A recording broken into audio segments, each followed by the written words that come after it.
How's it going, guys? I have been getting a lot of messages and people coming in and wanting advice on small business ownership, um, and projects and stuff like that, that's going on locally. And I figured I would make a vlog video here on Facebook, kind of going through some stuff and answering some questions that I commonly get, and try to push you guys in the right direction for small business ownerships and smart startups, I guess. Uh, where we are at in the United States is the Appalachian Mountains and the coal fields. We deal with some special economic and we have a lot of different issues that and struggles that you're not going to get in other places. If you guys know what I mean, like a startup here in southeastern Kentucky is going to be 1,000% different from New York or California. And just to be honest with you, I know zero about opening up a business in a big city. So if you're looking for advice on how to start $100,000 store, you're probably watching the wrong video. But if I know I've had like 10 people just message me, and I've got friends doing projects and other pretty much, you know, a lot of self-employed people and bosses that I just come in contact with day to day. You know, we're not talking about the video game stuff and the customers. We're talking about behind the scenes stuff and things that don't particularly pertain to this stuff. It's more along the lines of pushing self promotion or promotion for your products and things along those lines. And I don't. I know a lot of you guys just know me as the guy behind the counter, you know, at the video game shop. But I have changed roles in the company since the flea market days. There's no longer. I mean, if you see me behind the counter now, it's usually just because you've caught me there, and I'll do the deal. I mean, we have people, we have counter workers now that deal with that stuff. But anyway, that's off topic. I know of two people extremely locally to Breathitt County that are trying to bring new, not exactly, you know, breaking the mold stuff, but two new businesses to Jackson. I'm not going to give any details because in business you never know. It could be boom or bust. Decide not to do it, or the money's not there, and you build this hype. I've done it before myself with the Baitable store. We were going to open up a fucking store in Baitable, man. Well, it hasn't happened yet, but we've put so much money into this location that it's stalled out. But I'm getting off topic again.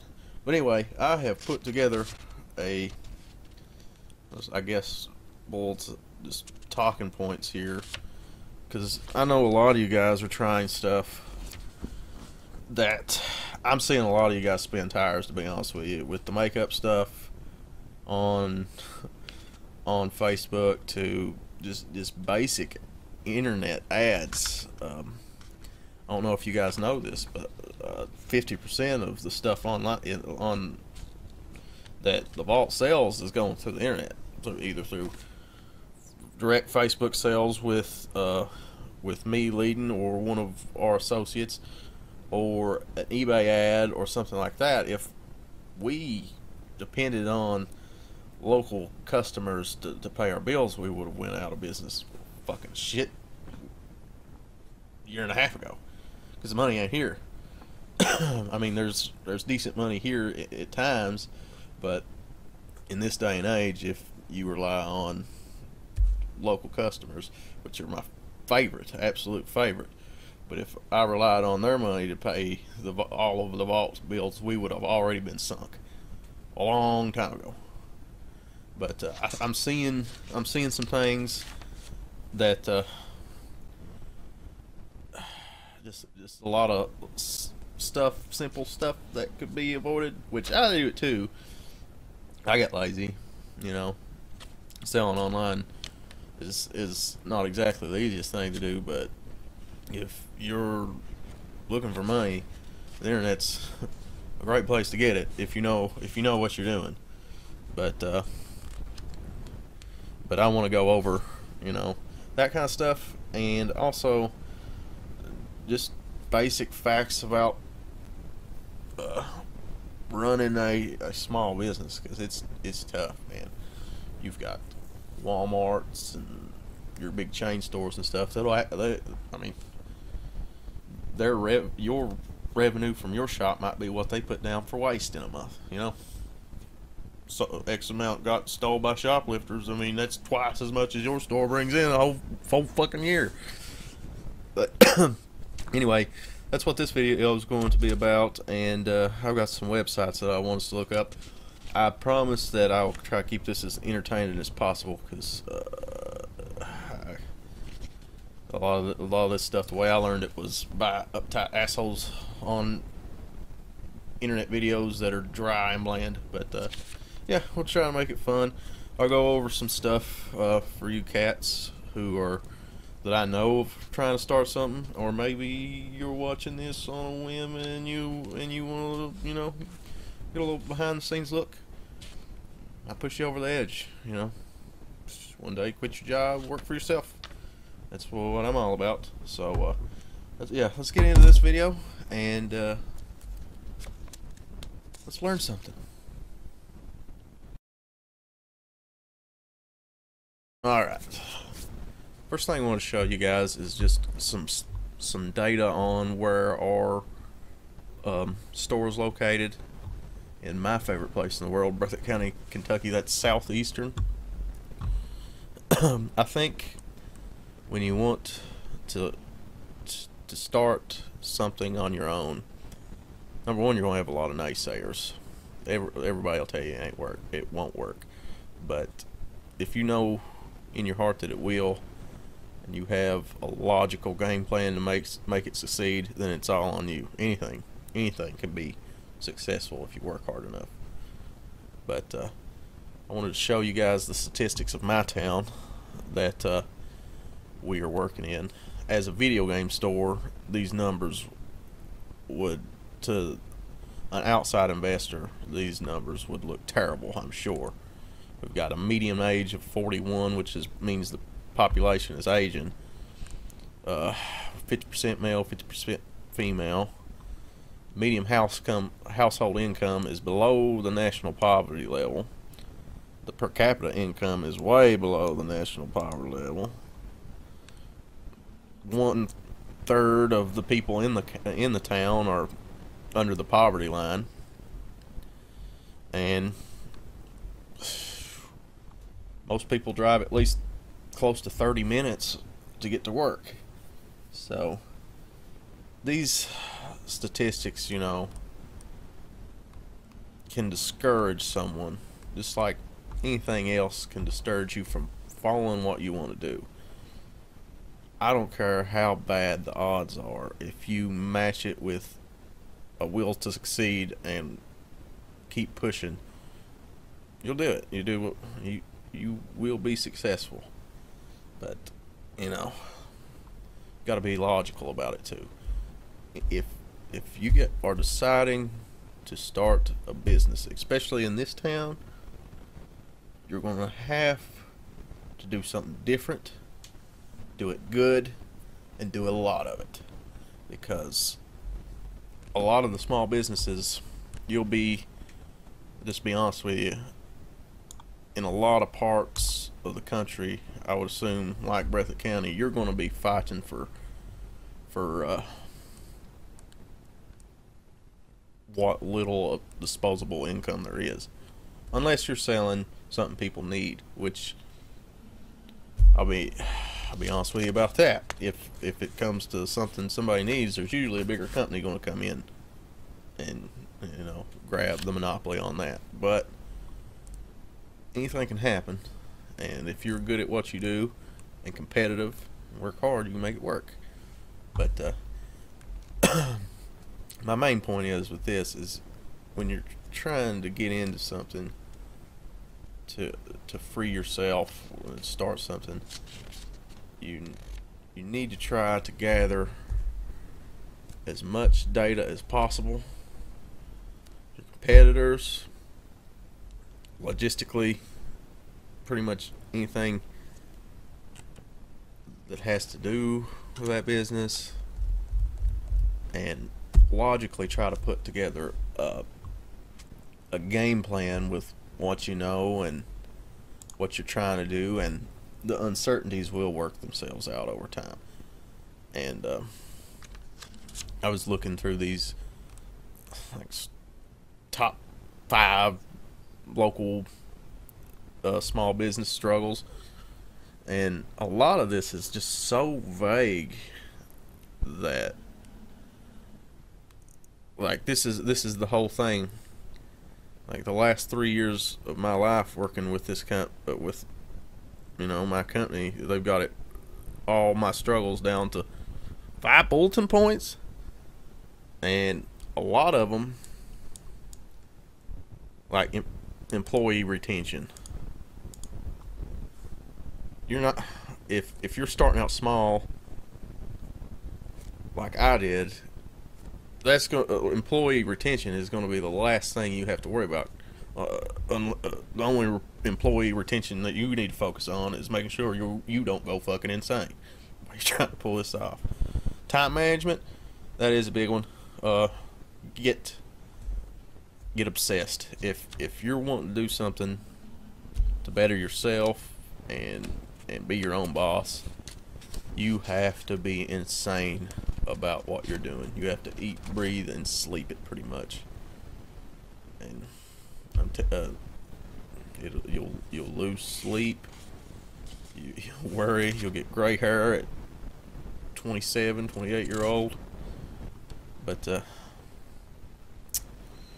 financial strains. I'll tell you, the thing that I found out, like when I was wanting to start, I did a lot of asking around and stuff, and a lot of people gave me these crazy numbers like $10,000 or $5,000, or you'll at least need $2,000, or you'll need 30 grand to start. All those numbers are irrelevant. You could start a store with, if you had the inventory and a place to sell out of, just enough money to go get the business licenses. Usually, when people tell you a crazy number to start a business, it's not just getting the location or getting into the lease or starting overhead. It comes down to a lot of that is what you're going to have to live on. Like, I'll be honest with you, there's been points where I've had to sleep in the store before. Before the company started, I lost my house, and I had to move back in with my mom in her basement, and I stayed between my mom's basement and living in the back of the store. Well, not exactly living in it. I stayed there a lot, but I wouldn't like move in because it screwed with my head. It's like you're living in the back of a vehicle. But anyway, yeah, the financial strains are going to be as much as you let it. If you've got a bunch of debt on you right now, probably starting a business is probably not what you want to do at all. If you got a couple $1,000s worth of debt on you anyway, and you're wanting to start a store, and you don't have the upfront money to do it, and you have to take out another loan, and you don't got the inventory, your overhead will kill you quick. That's why I found a number here that 20% of small businesses fail in the first year. I would probably, in my opinion, attribute that to too much overhead too quickly. If you've got a house payment, you have to pay rent, and then you have to pay rent on the store, and you have a bad month, or you have even a bad week, you don't get many second chances when it comes to landlords, and you don't get any second chances when it comes to electric companies or water companies. I mean, I've had my water cut off a few times, not just at the house, I've had it here before. But getting through the rough parts, getting a lot of stuff paid for, getting infrastructure built, that's where a lot of the financial strain comes from. If you know that you're wanting to do something, and you've got a job right now, I would start buying things that you would need for when you do jump off the ledge. Because if you think, I had a guy come in here the other day and talk to me and Shane about wanting to start a collectible shop in Hazard, and he said, I'm getting ready to build a house, so I'm going to take out $10,000 on top of the money to build the house to start the store. We'll just tack that on, which is a pretty good idea. I mean, that's a good way to just go ahead and get past the hurdles of trying to convince a loan officer that your fucking business is going to do good, and every penny that you borrowed you're going to give back plus interest, and you guys are going to high five when you make the last payment. Well, my advice to that guy is if he said he was also going to keep his job, and his wife was going to work at the shop. I don't know if they had any kids or not, but the thing about that is okay, you've got a house payment. Now, besides the normal bills of the store, you're going to have a loan payment every month that's due on top of that. So even if you do break just regular profit from all your regular overhead, then you have to do the payment on the loan. And when that shit starts stacking up, it is very hard to get out from underneath of it. When I started with the team, the people that made this store come to fruition, we had my stock of games and $900 cash and 2 displays that we had already bought, and we figured out the rest as we went. And at times it's a miracle that we survived. But if you've got a will and you do not want to go back to a shit job, then you'll find a way. But the financial strain part, I would suggest, if you've got a regular 9 to 5 right now, keep doing it, keep saving it, because there'll be plenty of opportunities to spend that money. Do not I've seen a lot of people have money burn a hole in their pocket, and it end up fucking them over in the end. Just trying to overbuying inventory and stuff, which is a funny story. Ming from the Comic Book Man, I met him 2 years ago, and I don't know if you know that show on AMC. I met him at LexCon, and I asked him, it's like, what's your number one piece of advice for somebody who is opening up a collectible store? Don't overbuy. I mean, you want your shelves to look good and stuff, but don't go into debt. I mean, the main reason you're wanting to be a business owner is to live comfortably, which you're not going to do. Even I haven't made it to the point where I live comfortably. I make less than minimum wage, but I don't have any bills personally besides my house payment, which I got back, by the way. I did get my house back because of the store. But anyway, yeah, financial strains. Do not put too much on you if you're wanting to go brick and mortar. Adapting to new technology, I tell you how what we did in the beginning. There was for the first over the first year of our inception, we could not take debit or credit cards. We had to send our customers that had a card down to the dollar store, and they would get cash back, and we would knock the price of a pop off the top of their purchase so they could get the cash to pay us. And the way we ended up getting by that is we eventually had enough money put back to, we had a tablet, got Square. Square takes off so much every purchase, and that's how you pay for it. You have to have internet. If you don't have internet and you're trying to do a business, there's not many things that I will tell you just give up on. But if you can't keep internet in your shop, or you can't stay online, you're done. You're absolutely done. Internet is right up there with electricity nowadays. I'd rather have internet in this shop than running water. I'll go piss outside. I'll go shit in a bush before I do without internet, because without internet, you have no way of communicating. I mean, you can have a landline, but you're not going to get to people. Use technology. Stay on it. Lack of communication.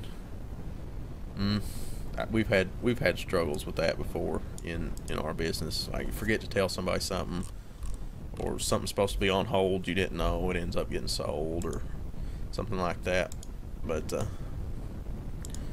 yeah, when you're looking up stuff online about the struggles of starting a small business, you'll get a lot of vague bullet points.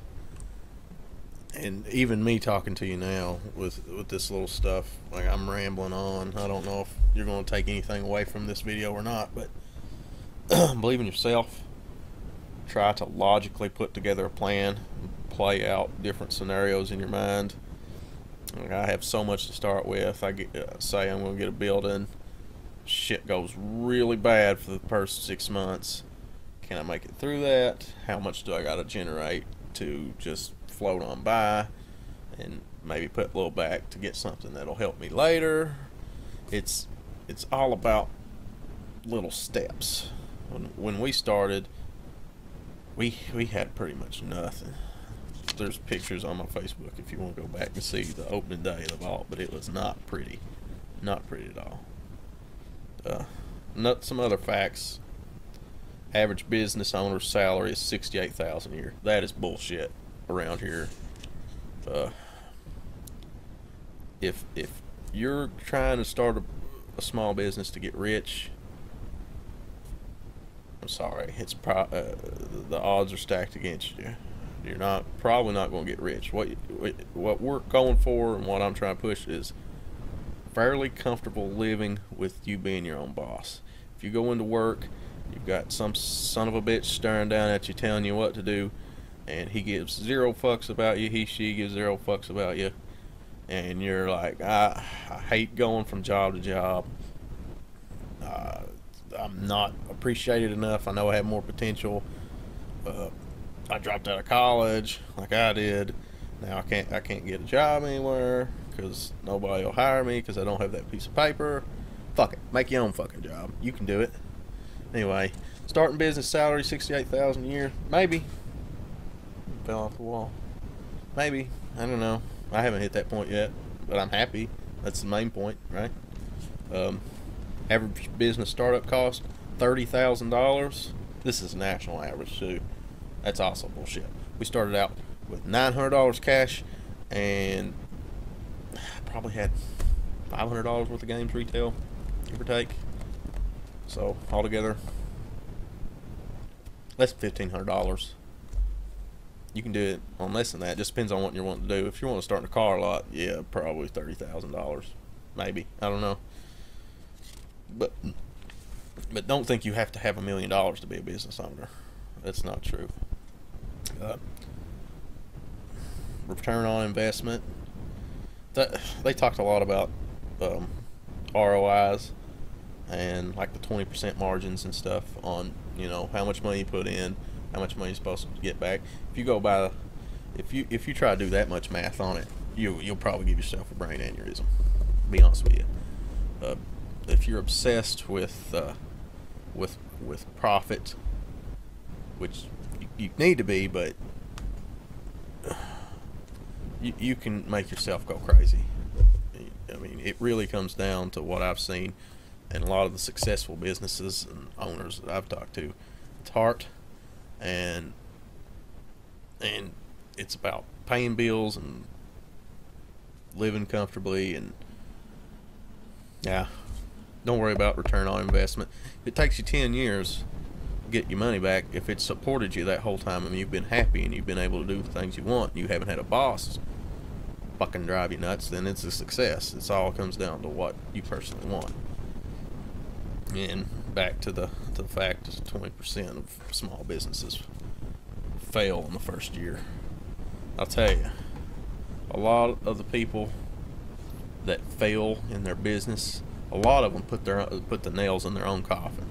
I mean, not having a customer base and profits being bad and stuff, it can hurt you and can put you out of business. But just like the term "a penny saved is a penny earned," somebody who makes $100,000 can go out of business, and the person who only made $50,000 or even $20,000 that year might end up having more money by the time, the 365's up, because the rich guy spent all his money on hookers and blow. The other guy saved it. It's all relative to your own situation. But yeah, I think I just went through all these bullet points. Yeah, these numbers for Breathitt County are pretty nuts, guys. Average house cost 50 grand. I think that's $10,000 lower than the average. Stupid. 71% high school graduates. I don't know why I'm looking at this stuff, but yeah, let's get into internet sales. Let's see if I can bring some stuff for you guys to look at. You like that background there? Always try to put your best face forward. Anyway, online sales. These are the files that a lot of the stuff that we've sold since January. I have been over probably 70% of this stuff as an online consultant for, that's a fancy term that I gave for a personalized online video game salesman. It's not like where you walk into the GameStop and you've got the guy behind the counter. He's like, "I want this." And you're like, "Okay, give me this. Here it is." Out the door. Online, it's different. If you're selling a product online, let's see if I can find a good example. That's a pretty good example, I guess, but I'll try to find one that's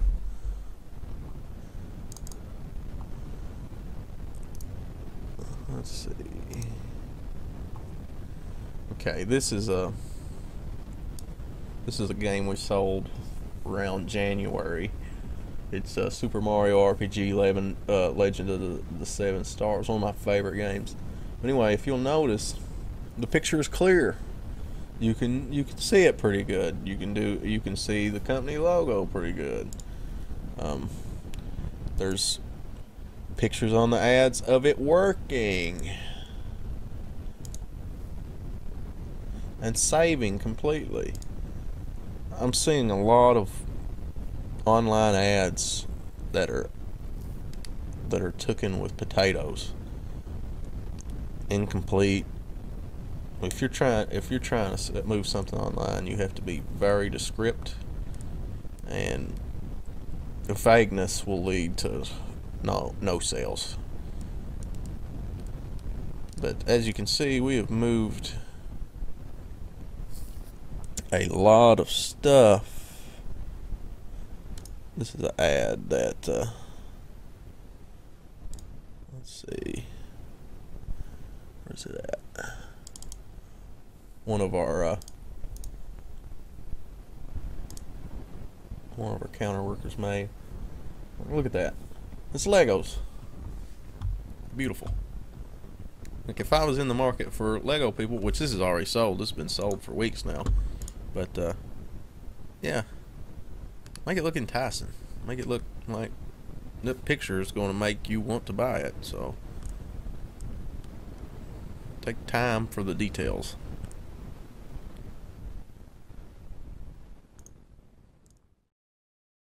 But this stuff is just proof of concept that when you're selling, if you've got something going that can be taken online to market, it really needs to be done in this area, because I showed you the details on Breathitt County, and we talked about, you know, how hard it is to make local sales. This stuff can be a tool, an indispensable tool for you and what you're trying to do, and you can split it up 50-50 or whatever. You maybe do all online, or maybe just use online as a means to get people in the shop. But just realize that there's more things out there than a radio ad or a newspaper ad, which those things are awesome, and if you've got the money, definitely invest in that, because we have ourselves. But Facebook is a powerful tool, and Facebook can be a catalyst for an eBay sale. Facebook can be a catalyst for a straight PayPal sale or a subscription model, whatever you're trying to do. And these things are important. And yeah, I think that's about all I got. But anyway, if you got any questions about this stuff, I know I've missed a whole lot. I'm terrible at making videos. If you got any questions, put them in the comments. Don't send me a message. Don't send me a personal message. Just put it in the comments, and I'll try to answer them like that. My message box is so filled with video game questions and stuff that sometimes I just give up. I close it out. And I'll keep an eye on this video. You know, I'll kind of set that aside for anybody that's got questions like that. But anyway, I appreciate you watching this video. I know I'm left a lot of stuff out, but I'm scatterbrained. I made a shitty list and got through it. But yeah, thank you for watching. If you got any comments, put them below. Keep on keeping on, and if you want to be your own boss, if there's anything I can do, just let me know. Come into the shop if you can. I'll try to make time for you. Just have your shit together. If you just come in with the idea and you're very vague, I'll probably tell you just fucking Google it, man, because I want to help people who help themselves. But anyway, thank you guys for watching this, and I'll be back in another one. See you guys.